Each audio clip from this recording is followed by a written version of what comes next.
ప్రౌఢరైల వారి రాజస్థానంలో చేరిన అరుణగిరినాథుణ్ణి ఎలాగైనా అవమానించాలనే ఉద్దేశంతో సంబంధన్ అరుణాచలం దేవాలయం ప్రాంగణంలో గల కంబత్తు ఇళయనార్ దేవాలయంలో ఒక పరీక్ష పెట్టాడు. ఈ పరీక్ష పెట్టడానికి గల కారణం ఏమిటి? అరుణగిరినాథుడు ఏ విధంగా పెరిగాడు, అలాగే తన అక్క ద్వారా ఏ విధంగా తనలో మార్పు వచ్చింది అనే వివరాలు, విశేషాలు ఇంతకు ముందు అప్లోడ్ చేసిన వీడియోలో మీరు చూశారు, విన్నారు. ఎవరైనా ఈ వీడియోకి ముందుగా అప్లోడ్ చేసిన పార్ట్ 1 వీడియోని చూడకపోతే దయచేసి ఆ వీడియో చూశాకనే ఈ వీడియో, అంటే ఇది పార్ట్ 2 కాబట్టి ఈ వీడియో చూడవలసిందిగా తెలియజేస్తుంది. ఆ విధంగా ప్రౌఢరాయల వారి రాజస్థానంలో అరుణగిరినాథుడు రోజుకు ఒక కీర్తనలు వినిపించడం, అవన్నీ ప్రజల్లోనూ, తర్వాత సామంత రాజుల్లోనూ, రాజుగారు అందరూ మెచ్చుకునేటప్పటికీ సంబంధంలో కొంచెం దాన్ని ఏమంటారు, మనం జనరల్ గా వ్యవహరించేది కుళ్ళుతనం వచ్చిందనమాట. ఎవరైనా పైకి ఎక్కుతుంటే, పైకి వెళ్తుంటే కుళ్ళు వచ్చేస్తుంది కదా చాలా మందికి. సో ఆ విధంగా సంబంధంలో ఆ కంటగింపు వచ్చేసింది. ఒకసారి సుబ్రహ్మణ్య స్వామి వెలిసినటువంటి మనం ఆలయం చెప్పుకున్నాం కదా, బళ్ళాల గోపురం దగ్గర, కిలి గోపురం దగ్గర. అయితే ఆ సుబ్రహ్మణ్య స్వామి ఆలయంలో ఒక పోటీ పెట్టాడు సంబంధన్. సంబంధానికి మంచి కవి, మంచి పండితులు, మంచి పాండిత్యం ఉంది. ఆయన పిలిస్తే కాళికాదేవి వచ్చి ఆయనతో మాట్లాడతారని చెప్పేసి అప్పట్లో పేరుండేదన్నమాట, కాళిక ఉపాసకుడు. ఆ విధంగా ఈయనేమో అరుణగిరినాథుడేమో సుబ్రహ్మణ్య ఉపాసకుడు. నేను పిలిస్తే సుబ్రహ్మణ్య స్వామి వస్తాడు అనేది ఈయన చెప్పుకోకుండానే నిజంగానే ప్రజల్లో ఒక విధమైన సుబ్రహ్మణ్య స్వామి ఆయనకి కనపడతారు, రోజు మాట్లాడతారు అని చెప్పేసి ప్రజల్లో ఉండేది. ఈయన మాత్రం చెప్పుకోలేదు అనమాట. ఈయన మాత్రం నేను పిలిస్తే కాళికాదేవి వచ్చేస్తుంది అనేది ఒక అహంకారపూరితమైన ధోరణి ఈ సంబంధంది. ఈ కంబత్తు ఇళయనారు ఈ ఆలయంలో, అంటే సుబ్రహ్మణ్య స్వామి ఆలయంలో ఒక పోటీ పెట్టాడు. నేను పాడితే కాళికాదేవి వస్తుంది, అలాగే ఇతను కీర్తిస్తే సుబ్రహ్మణ్య స్వామి వస్తాడా, పిలిస్తే సుబ్రహ్మణ్య స్వామి వస్తాడని ప్రజలు అనుకుంటున్నారు. ఈయన కూడా చెప్పకని చెప్తున్నాడు కదా. నిజంగా వచ్చేటట్టయితే ఇక్కడ సుబ్రహ్మణ్య స్వామిని కీర్తిస్తూ పాడమని చెప్పండి. ఆయన సుబ్రహ్మణ్య స్వామి వస్తే గనక నేను ఈ రాజస్థానం నుంచి వెళ్ళిపోతాను అని చెప్పేసి ఒక ఛాలెంజ్ అనమాట, ఒక సవాలు విసిరాడు సంబంధన్. ఆ విధంగా పోటీ మొదలైంది. ముందుగా సంబంధన్ కీర్తనలు మొదలుపెట్టాడు, పాడడం మొదలుపెట్టాడు. తర్వాత కాళికామాతని ఆహ్వానించాడు, రమ్మని చెప్పేసి ఆహ్వానించాడు. చాలాసేపు అయింది, ఎంతకీ రాలేదు కాళికామాత. చాలా కలత చెందిపోయాడు సంబంధం, పరువు పోయిందన్నట్టుగా ఫీల్ అయిపోయాడు సంబంధం. సరే, నేను కాళికాదేవిని రమ్మని పిలిస్తే రాలేదు కదా, నిజంగా ఇతను భక్తుడైతే సుబ్రహ్మణ్య స్వామి రమ్మంటే వస్తాడా, సుబ్రహ్మణ్య స్వామి రమ్మని చెప్పమని చెప్పండి ఈ అరుణగిరినాథుడిని అంటే, అరుణగిరినాథుడు కీర్తనలు మొదలుపెట్టాడు. సుబ్రహ్మణ్య స్వామి కీర్తిస్తూ పాడడం మొదలుపెట్టాడు. ఈయన పాట అయ్యి అవ్వకముందే ఒక స్తంభం నుంచి సుబ్రహ్మణ్య స్వామి ప్రౌఢరాయుల వారికి దర్శనమిచ్చారు. మిగిలిన వాళ్ళందరూ కూడా చీకటి అనమాట, వాళ్ళ కళ్ళు చూడలేరు కదా, ఈయన రాజు కాబట్టి ఈయనకి చూపించాలని చెప్పేసి వచ్చి రావడం జరిగింది. ఈ సంబంధాన్ని కూడా ఒక నిదర్శనం కావాలి కాబట్టి ఆయన కూడా చూడడం జరిగింది.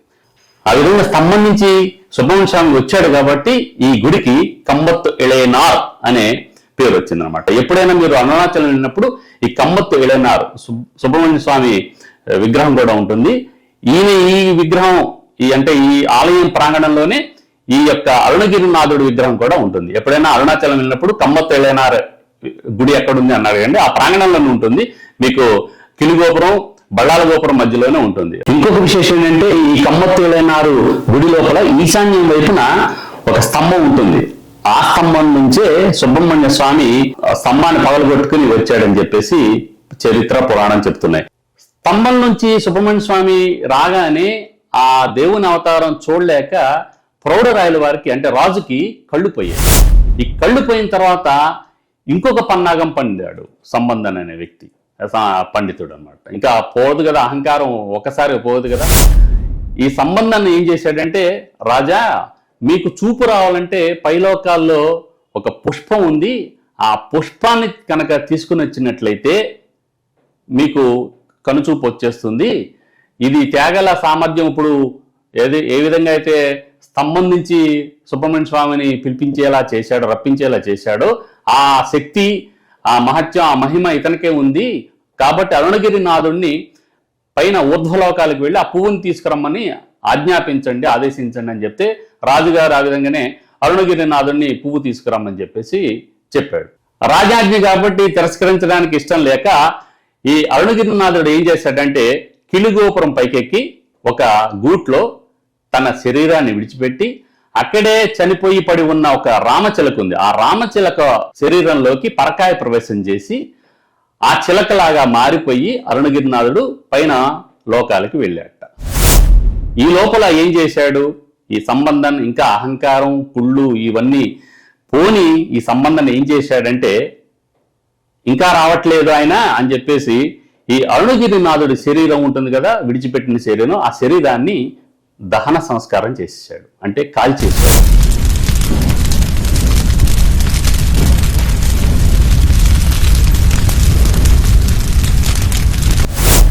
చిలుక రూపంలో ఇలాగ ఊర్ధ్వలోకాలకు వెళ్ళిన అరుణగిరినాథుడు ఆ పువ్వును తీసుకురావడం, తర్వాత ప్రౌఢరాయలు రాజు గారికి కళ్ళు రావడం జరిగాయి. తన శరీరం మళ్ళీ మార్చుకుందామని చెప్పేసి కిలిగోపురం పైన గూట్లో విడిచిపెట్టాడు కదా, అక్కడికి వెళ్తే ఏముంది, అక్కడ సంబంధం ఎప్పుడో ఆ శరీరాన్ని దహనం చేసేసాడు కదా. ఆ విషయం తెలుసుకుని ఇక చిలుక రూపంలోనే ఉండిపోవాలని నిశ్చయించుకున్నాడు ఈ అరుణగిరినాథుడు. అప్పుడు స్వామికి, సుబ్రహ్మణ్య స్వామి ప్రత్యక్షమయ్యి, అరుణగిరినాథ, నీకు మళ్ళీ శరీరాన్ని ఇస్తాను, ఏమీ కాదు, నేను నీ కోసం శరీరం తీసుకుని మళ్ళీ నీకు ఇచ్చేస్తాను, నీ ఆత్మని దాంట్లో ప్రవేశపెట్టు అని సుబ్రహ్మణ్య స్వామి సాక్షాత్తు ప్రత్యక్షమై అరుణగిరినాథుడికి చెప్పాట. అప్పుడు విరక్తిగా అనేది, స్వామి, నాకు ఇక ఈ శరీరం మీద జీవించాలన్న కోరిక మీద నాకు కోరిక చచ్చిపోయింది, దాని మీద ఇచ్చలేదు, అన్నీ చూసేశాను, తర్వాత నేను మారాను మీ దయ వల్ల, మీ కీర్తనల సేవలోను మీ గాన సేవలోను తరించాను, ఇక చాలు, చరిత్రలో నా పేరు నిలిచిపోతుంది, ఈ విశ్వం ఉన్నప్పటి వరకు ఉన్నంత వరకు కూడా నేను నిలిచిపోతాను, అరుణగిరినాథుడు ఈ విధంగా చేశాడని, నాకేమీ వద్దు, ఇదే చిలక రూపంలో ఉంటాను, కాకపోతే నాకు ఒక వరం ఈ స్వామి అని చెప్పేసి అడిగాడు సుబ్రహ్మణ్య స్వామిని ఈ అరుణగిరినాథుడు. ఏమిటంటే ఇక్కడ ఇదే ప్రాకారంలో నేను చిలుక రూపంలో ఉండిపోతాను, అరుణాచలం వచ్చే భక్తులందరికీ కూడా నేను కనిపిస్తూ ఉంటాను, ధర్మంగా, ధర్మబద్ధంగా, న్యాయమైన, స్వార్థం లేని కోరికలు కోరే వాళ్ళైతే నేను ప్రత్యక్షంగా కూడా కనిపిస్తాను, ఆ విధంగా నాకు వరం ఇయ్యి, ఈ అరుణాచలం, ఈ విశ్వం ఉన్నంత వరకు, ఈ కలియుగం ఉన్నంత వరకు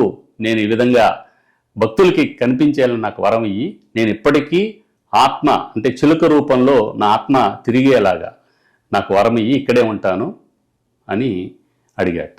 తదాస్తు అన్నాడు. అందుకనే ఇప్పటికీ కిలిగోపురం గూట్లో చిలుక ఉంటుంది. ఒకటి కాదండి, 2 చిలుకలు ఉంటాయి. ఒకటేమో కింద భాగంలో, మీరు వీడియో చూస్తున్నట్లయితే మీకు జాగ్రత్తగా గమనించండి, కింద భాగంలో ఒక చిలుక ఉంటుంది, పైన ప్రాకారం కిలిగోపురం పైన, అంటే ఇది రాజగోపురం, ఇది ఎక్కడుందని మీకు సందేహం రావచ్చు. ఇది ఎక్కడుందంటే చాలా మంది అరుణాచలం వెళ్ళే వాళ్ళకి తెలుస్తుంది.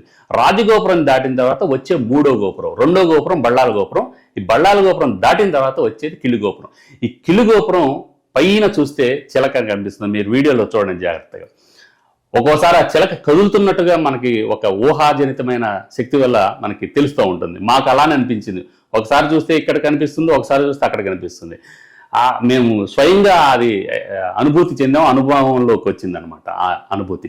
సో మీరేం చేస్తారంటే అప్పుడు ఆ కిలిగోపురం పైన చూస్తే తప్పనిసరిగా అరుణాచలం ఈశ్వరుని, ఉన్నామలై అమ్మవారిని దర్శించుకున్న తర్వాత వస్తుంటే ఆ పైన చూస్తే మీకు కనిపిస్తుంది ఒక రామచిలక. అదేవిధంగా ఒక గూట్లో పైన ఉంటుంది ఒక చిలక. ఈ 2 చిలకలు మాత్రమే కాకుండా గూట్లో ఇంకొక రామచిలక కనిపిస్తుంది అని చెప్పారు చాలా మంది. అయితే మాకు 3వ చిలక అయితే కనపడలేదు, మా మేడం గారికి అయితే కనిపించింది, నాకైతే 2 చిలకలు మాత్రమే కనిపించాయి. ఏదైనా ఒక విశ్వాసం ఏంటంటే భక్తుల్లో, ఈ చిలకలు కనిపిస్తే కనుక మన కోరికలు తప్పనిసరిగా, ధర్మబద్ధమైన మన కోరికలు తప్పనిసరిగా మనం చేయగలిగినవి, మన చేత దేవుడు చేయించేవి తప్పనిసరిగా ఆ కోరికలు నెరవేరుతాయి అని చెప్పేసి ఒక విశ్వాసం. నిజంగా ఈ కథలు వింటూ ఉంటే, ఈ పురాణ గాథ వింటూ ఉంటే ఒళ్ళు పులకరిస్తుంది అనమాట భక్తులందరికీ. ఆ విధంగా మీరు చిలకల్ని చూడండి, రామచిలకల్ని చూడండి. అయితే సుబ్రహ్మణ్య స్వామి ఉపాసకులకి, కొండల్ని జాగృతం చేసిన యోగ సాధకులకి నిజమైన రామచిలకలు కనిపిస్తాయట. ఇది విశేషం, ఒక విచిత్రం కదండి. చాలామంది అక్కడికి వచ్చిన భక్తుల కథలు చెప్తూ ఉంటారు. ఒక ఆయనకి నిజంగా చిలకలు అంటే యోగ సాధనలో ఉంటే నిజంగా చిలకలు, ఒక చిలక తల చుట్టూ తిరిగినట్టు ఇలా విధులిస్తున్నట్టు చాలామందికి అలాగా చిలక కనిపిస్తుంది. కళ్ళు తెరిచి చూస్తే చిలక ఉండదు, నిజమైన చిలక ఉండదు. నిజంగా మనం అనుభూతికి లోనవుతామని యోగ సాధకులు చెప్తూ ఉంటారని ప్రవచకులు వాళ్ళందరూ చెప్తూ ఉంటారు. ఇలాగా మీరు ఎప్పుడైనా అరుణాచలం వెళ్ళినప్పుడు తప్పనిసరిగా ఈ చిలకల్ని చూసే ప్రయత్నం చేయండి. తప్పనిసరిగా మీ జీవితంలో చాలా మార్పులు చోటు చేసుకుంటాయని అక్కడికి వెళ్ళి వచ్చిన అరుణాచల భక్తులు చాలా మంది చెప్పారు మాతోటి. ఇది ఈ వీడియోలో చిలకలో ఉన్నటువంటి, అక్కడ అరుణాచలంలో ఉన్నటువంటి విశేషం, దాని వెనుకున్న ఒక అద్భుతమైన పురాణ గాథ. మీకు ఈ వీడియో నచ్చినట్లయితే తప్పనిసరిగా లైక్ చేయండి, షేర్ చేయండి, కామెంట్ చేయండి. అలాగే మా కష్టజీ వ్లాగ్ ఛానల్కి సబ్స్క్రైబ్ అవ్వండి. పక్కనే ఉన్న గంట గుర్తుకే మీ ఓటు. నమస్తే, జై హింద్. మరొక మంచి వీడియోతో మళ్ళీ కలుద్దాం. నమస్కారం.